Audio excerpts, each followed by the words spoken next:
बहुत स्वागत है आपके अपने YouTube चैनल अत्रि एकेडमी पर। आज के इस वीडियो में हम कक्षा 10वीं का छठा अध्याय त्रिभुज के बारे में पढ़ेंगे और आज का हमारा विषय होगा प्रश्नावली 6.2 का हल करना। ठीक है, तो आज हम प्रश्नावली 6.2 को हल करेंगे और इससे पहले हमें प्रश्नावली 6.2 को हल करें हमें दो प्रमेय याद होने चाहिए, प्रमेय 6.1 और इसी का जो कन्वर्स पार्ट है प्रमेय 6.2। और प्रमेय 6.1 क्या था, एक बार याद करते हैं। ये हमारे पास त्रिभुज है PQR, ये त्रिभुज है PQR। तो दिया गया था कि त्रिभुज की एक भुजा के समानांतर कोई भी रेखा खींची जाए, मतलब क्या है, DE समानांतर है QR के, समानांतर रेखा खींची जाए जो बाकी दो भुजाओं को अलग अलग बिंदुओं पर प्रतिच्छेद करे, तो क्या होता है, जो भुजाओं का अनुपात होगा PD बटे में DQ बराबर है होगा PE बटे ER की जो भुजाएं हैं इनका जो अनुपात होगा वो कैसा होगा, समान अनुपात होगा। और इसी का जो प्रमेय 6.2 है इसका कन्वर्स पार्ट है, इसी का उल्टा है। कैसे कि अगर किसी भी त्रिभुज की दोनों भुजाएं हैं वो समान अनुपात में हो तो क्या होता है, DE समानांतर होगा QR के। ठीक है, एक में तो समानांतर दिया है DE QR के और भुजाओं का अनुपात है वो समान दिखाना है 6.1 प्रमेय में, और 6.2 में क्या है, अनुपात दिया गया है बराबर और आपको क्या दिखाना है, DE समानांतर है QR के। तो इसी दो प्रमेय के ऊपर आज की प्रश्नावली हमारी 6.2। तो पहला सवाल है, ABC कोई भी त्रिभुज दिया गया है, त्रिभुज ABC दिया गया है और कहा गया DE समानांतर है BC के। अगर DE समानांतर है BC के तो हम क्या लेंगे, प्रमेय 6.1 के अनुसार, प्रमेय 6.1 के अनुसार क्या होगा, AD बटे में DB बराबर होगा AE बटे EC। और इस जो प्रमेय 6.1 है इसका नाम क्या है, आधारभूत समानुपातिक प्रमेय। इसको हम क्या बोलेंगे, बेसिक प्रोपोर्शनलिटी थ्योरम, और हिंदी में बोलेंगे आधारभूत समानुपातिक प्रमेय। 6.1 प्रमेय को हम क्या बोलते हैं, आधारभूत समानुपातिक प्रमेय। तो हमने क्या ले लिया, भुजाओं का जो अनुपात है उसको बराबर लेके चले। AD का मान दिया गया है 1.5 और DB का मान है 3, AE का मान है 1 और EC हमें निकालनी है। तो क्या करेंगे, हम यहाँ से आर पार गुणा करने पर हमें मिला 1.5 CE बराबर है 3। इसकी गुना हमने इससे कर दी और इसकी गुना हमने इससे कर दी, तो CE का मान होगा 3 बटे में 1.5। अब यहाँ से हम दशमलव हटाएंगे तो कितना आ जाएगा, 3 का बन जाएगा 30। ठीक है, कैसे किया, हमने 10 से गुना की और 10 से ही भाग कर दिया। जब इसके 10 की हम 1.5 की गुना जब 10 से करेंगे तो क्या बन जाएगा, ये 15 बन जाएगा। और यहाँ से आपके पास क्या जाएगा, 30, 15 दूनी 30, तो CE का मान कितना आ गया, 2 सेंटीमीटर। CE क्या होगी, यहाँ से 2 सेंटीमीटर होगी। इसको बगैर हल करे भी हम थोड़ा सा अनुमान लगा सकते हैं कि 1.5 है, यानी कि इसका 2 गुना होगा, कितना होगा, 3 होगा, तो 1 का 2 गुना कितना बन जाएगा, 2 सेंटीमीटर हो जाएगा। ठीक है, अब हम चलते हैं इसके दूसरे भाग पे। भाग 2 में क्या दिया गया है, DE समानांतर है BC के, दिया गया है और इसमें हमें मान निकालना है AD का। किसका मान निकालना, हमें AD का मान निकालना है। ठीक है। तो हम क्या करेंगे, इससे यही लग जाएगा आपके पास परमेय 6.1 के अनुसार AD बटे DB बराबर है AE बटे में EC। AD का मान आपको निकालना है तो इसका LU का ही लिख देंगे, DB का है 7.2 और यहाँ से AE का मान है 1.8 और ये है 5.4। यहां से आ जाएगा, यहां से बनेगा 1.8 को जब हम कट करेंगे तो कितना बनेगा 3, 5.4 यानी कि 18 बटे में मैंने ले लिया 54, 18 एकम 18, 18 तिये 54। ठीक है। तो यहां से AD बटे 7.2 बराबर है 1/3। तो AD का मान कितना आएगा जब हम आर पार गुना करेंगे, 3 गुना में AD बराबर है 7.2 गुना में 1। क्या किया है, आर पार गुना करने पर यहां से बनेगा आपके पास AD बराबर है 7.2 बटे 3। ये आएगा AD बराबर है 3 से करेंगे 3 दूनी 6 और 0.3 चौके 12, यह आ जाएगा 2.4 सेंटीमीटर। AD का मान कितना आया 2.4 सेंटीमीटर। सवाल 2 है, त्रिभुज PQR दी गई है और एक रेखा है EF जो PQ और PR को दो अलग अलग बिंदु E और F पे काटती है या प्रतिच्छेद करती है। आपको बताना है EF समानांतर है QR की। कौन सी थ्योरम आ गई, परमेय 6.2 है। क्या है कि इसमें आपके पास भुजाओं का अनुपात दे रखा है। हम देखेंगे कि भुजाओं का अनुपात समान होगा। अगर भुजाओं का अनुपात समान हो गया तो क्या हो जाएगा, EF समानांतर है QR के। और भुजाओं का अनुपात अगर समान नहीं हुआ तो आ जाएगा EF समानांतर नहीं है QR के। आगे का एक बार देखते हैं, यहां से PE बटे EQ बराबर होना चाहिए PF बटे FR। दिया गया मान एक बार रखते हैं, PE कितना दिया गया है 4 और EQ दिया गया है 4.5। यहां से PF दिया गया है 8 और ये दिया गया है 9। ठीक है। अब यहां से आप एक बार आर पार गुना करने पर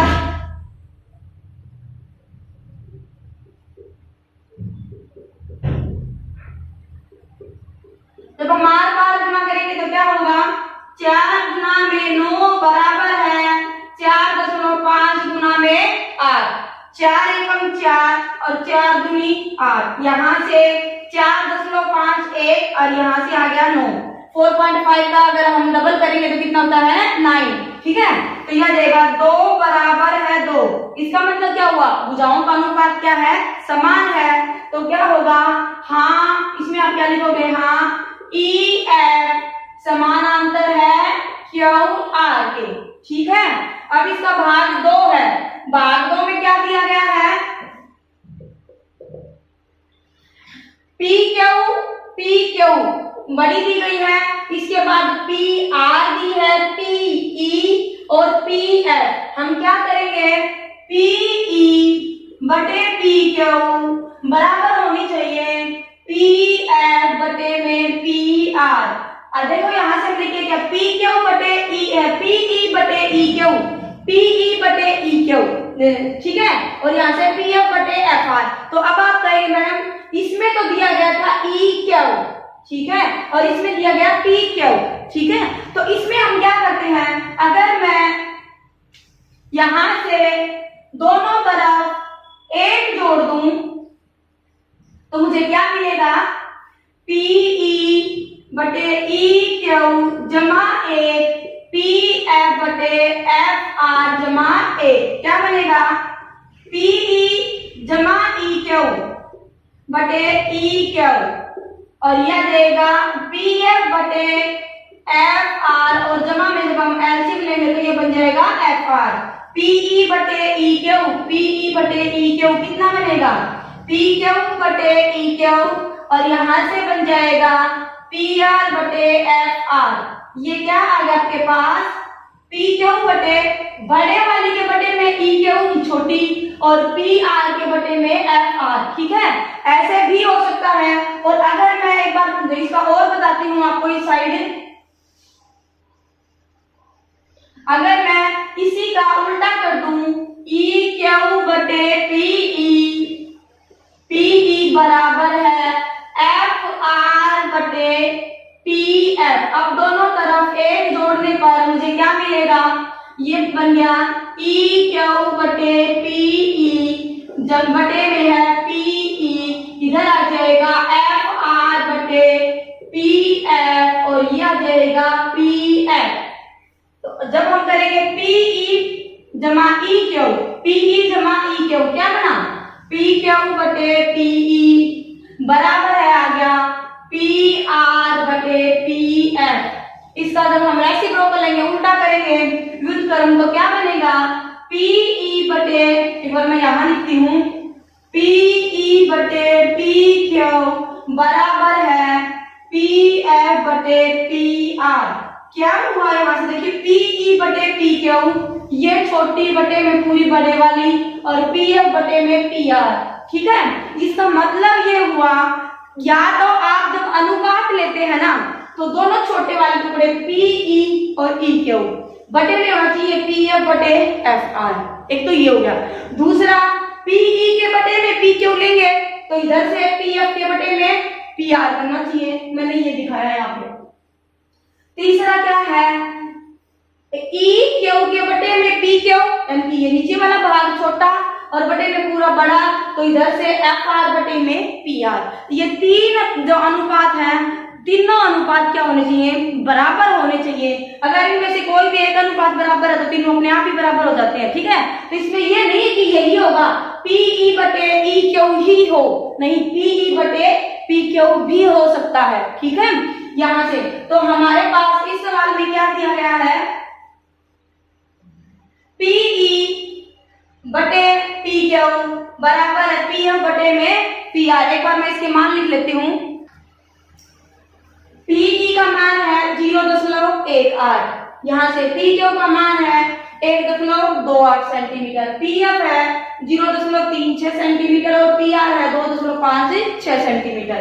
अब यहाँ से हम दशमलव हटाएंगे तो दोनों में क्या है, दो जो स्थान है उनके बाद जो दशमलव है तो सारा हटाइए, कितना बन जाएगा 18 बटे 128 बराबर है 36 बटे में 256। यहाँ से आप ऐसे भी कर सकते हो कि 100 से दोनों तरफ गुना और भाग करने पर, ठीक है, 100 से करेंगे तो ये यहाँ से गुना होगा तो कितना बन जाएगा 36, ये कितना बन जाएगा 256, ये बन जाएगा 18 और ये बन जाएगा 128। ठीक है, अब यहाँ से हम करते हैं 18 एकम 18 और 18 दूनी 36, यहाँ से 128 एकम 128 और 128 दूनी 256, यह आ गया 1 बराबर है 2 बटे 2, 2 से 2 कट गया, 1 बराबर है 1, जो क्या है सत्य है, 1 बराबर 1 ही होता है। तो क्या हो गया यहाँ से, हाँ, इसमें आप क्या लिखोगे, हाँ, ई एफ समानांतर है क्यू आर के। इस सवाल में 3 भाग है, मैंने 2 करवा दिया और पहला भाग छोटा है, उसको आप इसी तरह से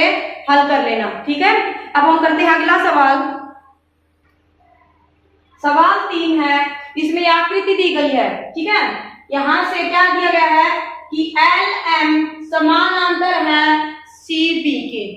दूसरा दिया गया है ये एल एन समानांतर है सी डी के।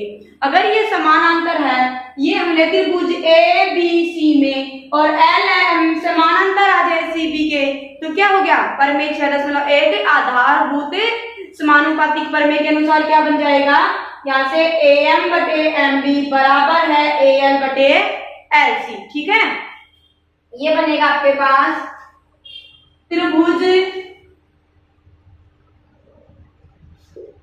ए बी सी में ए एम, वैसे दिया तो सिद्ध करना है, उसमें ए एम बटे ए बी है, तो आप सीधा भी ले सकते हैं या फिर जमा में करके भी दिखा सकते हैं। मैं एक बार दिखाती हूँ आपको।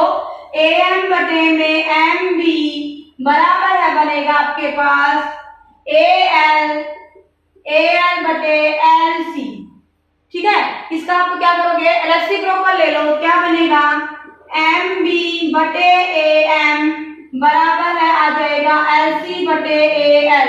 दोनों तरफ एक जोड़ने पर एलसीएम लिया हमने ए एम, यहाँ से ए एम एलसीएम आया तो कितना बनेगा, एम बी जमा ए एम बराबर है, ये आ गया ए एल, एलसीएम लिया, यह आ जाएगा एल सी जमा A L, A M plus M B, A M plus M B क्या बन गया पूरा, ए बी, क्या आ गया, ए बी बटे ए एम, यह आ गया A L plus L C, यहाँ से ए एल और एल सी, ए सी बन गया, ए सी बटे में ए एल। इसका आप जब उल्टा करेंगे, रेसिप्रोकल करेंगे तो ये क्या बनेगा, ए एम बटे में ए बी, ए एम बटे ए बी, ए एल बटे ए सी, ए एल बटे ए सी। ठीक है, यहां से हमें मिला ए एम बटे ए बी बराबर है ए एम बटे में ए सी। इसी तरह से अब हम करेंगे त्रिभुज ए सी डी में, ए सी डी में क्या दिया गया है, एल एन समानांतर है सी डी के, तो ये बनेगा त्रिभुज ए सी डी में। ए सी डी में हम क्या करेंगे, ए एल बटे एल सी बराबर है ए एन बटे एन डी, ए एन बटे एन डी। जैसे हमने अभी यहाँ पर किया था, एक जोड़ने पर आपके पास कितना जाएगा, ए एम बटे ए बी, ए एम बटे बटे वाली बनेगी ए बी और यहाँ से ए एल बटे में ए सी। इसी तरह से हम यहाँ पर क्या बनेगा मेरे पास, ए एल बटे ए सी बराबर है ए एन बटे ए डी। दोनों तरफ यही एक जोड़ने पर और फिर हम ले लेंगे यहाँ से एलसीएम, तो आपके पास क्या बन जाएगा, ए एल बटे ए सी बराबर है छोटी वाली ए एन बटे में ए डी। ठीक है, यहाँ से तो आप देखिए, इसको आप ले लीजिए समीकरण 1 और इसको ले लीजिए समीकरण नंबर 2। समीकरण 1 में क्या है, ए एल बटे ए सी बराबर है, ये है ए एल बटे ए सी बराबर है ए एम बटे ए बी और यहाँ से ए एल बटे ए सी बराबर किसके है, ये है ए एन बटे ए डी। ठीक है, यानी कि ए एल बटे ए सी है वो इधर से ए एन बटे ए डी के है और इधर से ए एम बटे में ए बी के है। इसका मतलब ये देखिए, अगर ये दोनों भाग समान है तो ये भी क्या हो जाएंगे, समान हो जाएंगे। तो यहाँ से मुझे क्या मिलेगा, ए एम बटे ए बी बराबर है ए एन बटे ए डी। यही आपको सिद्ध करना था। ठीक है, हमने क्या लिया, एक बार फिर से रिवाइज करवा दूं। यहाँ से हमने कहा गया था कि एल एम समानांतर है सी बी के, तो मैंने लिया ए एम बटे ए बी बराबर है ए एल बटे ए सी के। फिर मैं नीचे वाले त्रिभुज ए सी डी में आ गई, यहाँ से लिया ए एल बटे ए सी बराबर आ जाएगा ए एन बटे ए डी। और यही क्या था आपके पास सिद्ध करना था। और इसमें पर में लगेगा कौन सा, 6.1 आधारभूत समानुपातिक पर में। प्रश्नावली 6.2 का सवाल 4 है। आकृति दी गई है, ए बी सी एक त्रिभुज है। ठीक है, और इसमें क्या दिया गया है, ए सी के समानांतर है डीई, डीई समानांतर है ए सी के। और दोबारा क्या गया है, डी एफ समानांतर है ए ई, यानी कि ये डी एफ समानांतर है ए ई। तो मैंने त्रिभुज ए बी ई इसको थोड़ा सा डार्क कर दिया है ताकि अलग से समझ में आए कि डी एफ समानांतर है ए ई के और यहाँ से डी ई समानांतर है ए सी के। अभी हमने जैसे किया था उसी तरह से होगा ये भी, पर में 6.1 के अनुसार ही ये भी सवाल हल होगा। क्या है, पहले हमने लिया त्रिभुज ए बी सी में, पहले हमने बड़े वाला त्रिभुज लिया है ए बी सी और इसमें डी ई है, डी ई समानांतर है ए सी के। जब डी ई समानांतर है ए सी के तो यहां से हमें क्या मिलेगा, बी डी, ये है डी, बी डी बटे डी ए बराबर होगा यहां से बी ई बटे ई सी। ये ध्यान रखना है आपको, कहीं गलती से BF ना लिखा जाए। ये क्या है, DE है समानांतर। तो आप इसको और इस दोनों रेखाओं को एक बार भूल जाइए। आपके पास ABC त्रिभुज है और DE क्या है, समानांतर है AC के। तो यहाँ से BD बटे DA बराबर बनेगा BE बटे EC के। तो इसको आप समीकरण 1 ले लीजिए।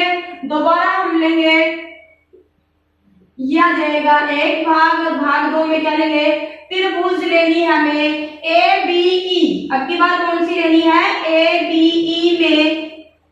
ABE में क्या दिया गया है, DF समानांतर है AE के, और DF समानांतर है AE के। तो क्या बनेगा, BD बटे DA बराबर है बनेगा BF बटे FE। क्या बनना है, BF बटे में FE। यहीं तक है हमारी त्रिभुज, ये वाला भाग इसमें नहीं है, ABE। कौन सी त्रिभुज ली हमने, ABE ली है, ठीक है। तो अब देखिए आप समीकरण 1 और 2 की तुलना करने पर क्या है, BD बटे DA, जब ये दोनों भाग, ये दोनों पक्ष बराबर हैं तो ये इसके बराबर आ जाएगा। हम क्या लिखेंगे, समीकरण 1 की तुलना समीकरण 2 से करने पर हमें मिला, यहां से समीकरण 1 व 2 की तुलना करने पर क्या मिला हमें, BE बटे EC,